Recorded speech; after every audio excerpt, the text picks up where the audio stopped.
Hi everybody, welcome to the stream. Welcome. Hope you guys having a good day, or hoping that you guys have better days ahead. This is Marlon here, and this is episode 87 of Mushroom City of Minecraft.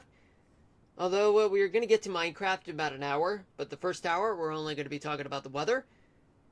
And then after that we'll get to Minecraft in the second hour, and then we usually end at 8 o'clock with the weather topic of the day. Quite stumped on the whole weather topic of the day. It's quite indecisive at this moment, but all I can say is, folks, is that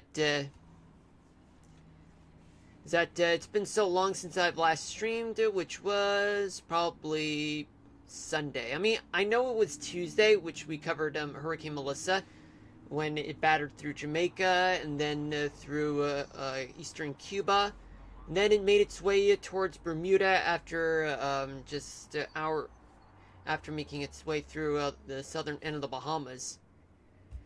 But all I can say is, folks, is that it was a very, very powerful storm.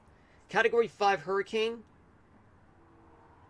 And right now, just going to check on the reports. Although just not really what I'm showing you guys.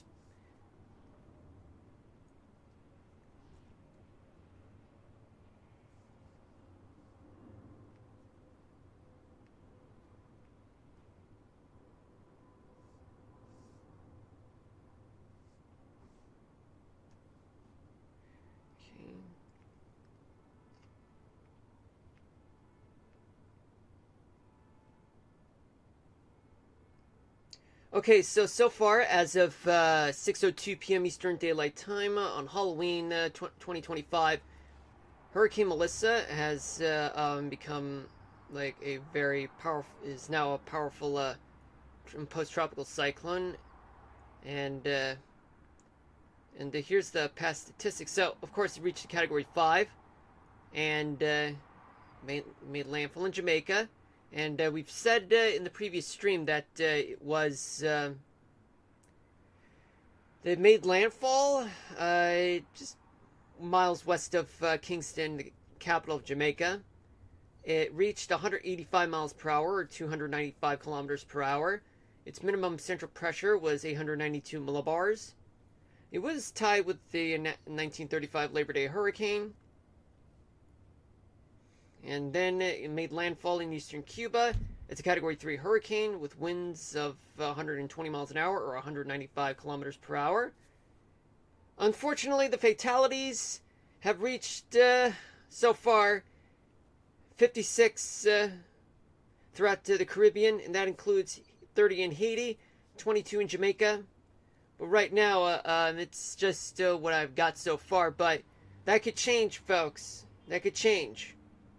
Property damage so far is estimated to be over 7.7 billion US dollars, making it the costliest hurricane in Jamaica's history so far. And the total damage throughout the Caribbean, somewhere between 48 billion to 52 billion US dollars.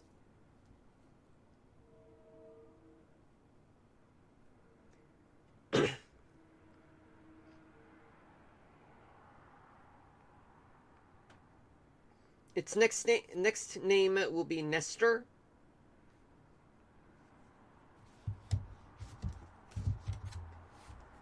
Alright, so let's just get to the current weather right now.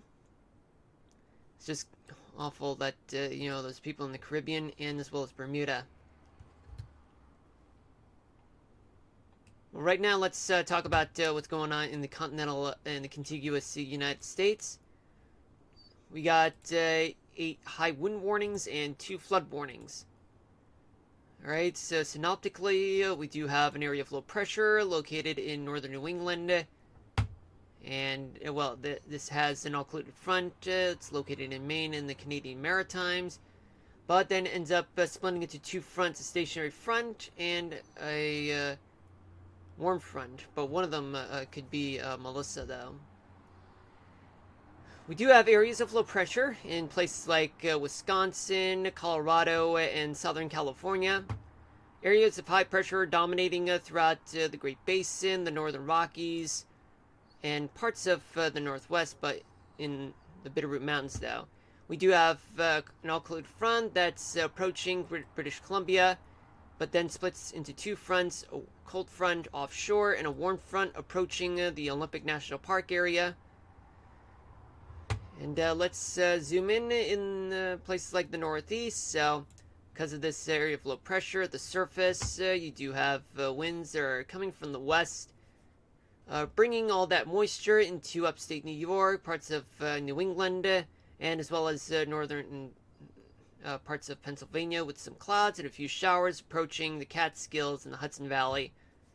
Long Island's doing all right, as well as most of New Jersey and the Mid-Atlantic region, as well as West Virginia. Just a few clouds, though, in a few places, but very windy, though. We'll get to that in just a few minutes. But there are plenty of scattered showers throughout Maine and northern New England, and plenty of moderate to heavy rain throughout Lake Ontario on the eastern side. Then we work our way down south, in which case it's very clear. Throughout much of the region, though, the southeast as well, particularly, and the lower Mississippi Valley. A few places in the panhandle of Texas with some clouds, but not much showers there. Though there's still flood warning west of Daytona Beach, but there's another one just south of Daytona Beach, just located northeast of Orlando. But it has to do with some tides and whatnot. In the Midwest, we do have plenty of a few clouds and showers in eastern Ohio, showers and clouds just west of Chicago, and as well as the western parts of Michigan on both peninsulas. And Wisconsin, although there are some scattered clouds and showers throughout the Badger State, and as well as a lot of clouds and showers throughout Minnesota and the eastern Dakotas, though it's moving in a counterclockwise fashion, surrounding low pressure near Wisconsin and upper Michigan. A few clouds and showers in Kansas and just south of Kansas City and southern Nebraska too. Then we go to the the Northern Rockies, though it's quiet throughout Wyoming and the eastern two-thirds of Montana. But there are some high wind warnings in places like Glacier National Park and anywhere west of Great Falls, though. And that you have a stationary front that's there as well, but only located just north of Helena, though. Bitterroot Mountains, plenty of clouds, some few showers there. But in southern Idaho, it's all clear, as well as Colorado, for the most part, Utah, Nevada, and northeastern New Mexico, some clouds, maybe a few showers. Elsewhere, it's quite nice, as well as Arizona, California. The Pacific Northwest, though, on the eastern side, has some few clouds and showers. And on the western side, like Seattle, they're dealing with a lot of rain there. Maybe a few mountain snow high up in elevation. Astoria, Oregon, getting some showers. Yeah, it's approaching towards Portland in a matter of a couple minutes. Let's see what we got. Okay, let's see. Now we're gonna switch gears to.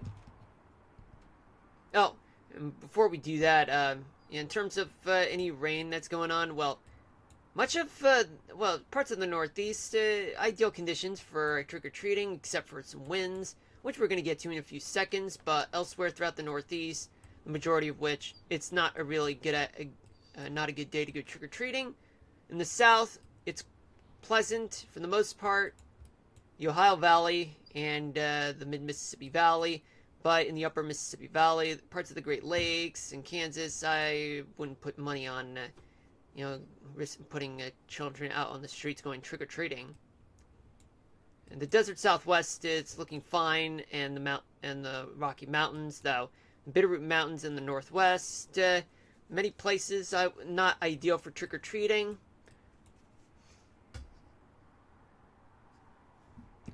go here. Let's see, wait for it. I don't know why this is not doing anything. I don't know why. My apologies on that, folks.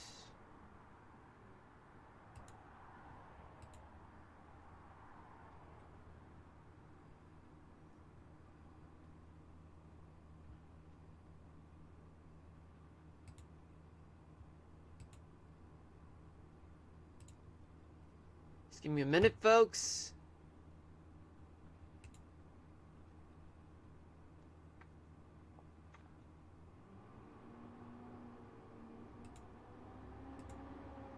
Not what I had in mind, to be honest with you guys.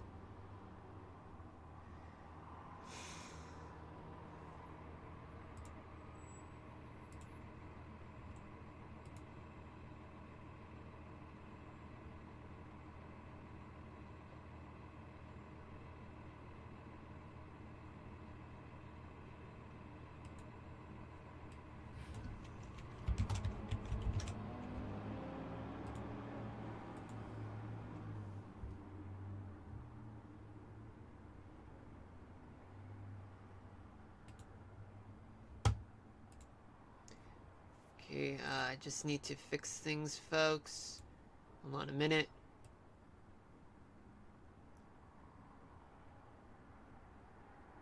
Okay. Okay, now we got it. Okay, now let's get to work. Okay, so in the northeast, you do see a lot of westerly winds. Yet much of the region, they're blowing past 20 miles an hour for the most part. But yet maximum sustained winds could reach as much as about up to 45 miles an hour in a few places. Long Island getting up to 40 miles an hour in wind speed in some places. In northern New England, quite calmer, and as well as parts of New England as well. Oh, the Mid-Atlantic, I should say, like Virginia and West Virginia. But high up in the Appalachians, it's a little bit more windy. In the south, it's quite calm with an area of high pressure at the surface. Right around over Arkansas and Louisiana. You do see some some northwesterly winds. They're blowing up to 10 to 20 miles an hour all across the southeast, except for the Carolinas. They're blowing up to 25 miles an hour, moving to the east, but it's quite strong in the mountainous parts of North Carolina and Tennessee. Texas and Oklahoma. Winds are coming from the Gulf. They're blowing to the north. And on the western side, they're blowing at up to 25 miles an hour. Oklahoma is a bit calm. Though central and western Oklahoma, just a little windy, up to 20 miles an hour. But it's quite light in the northwestern part of Texas.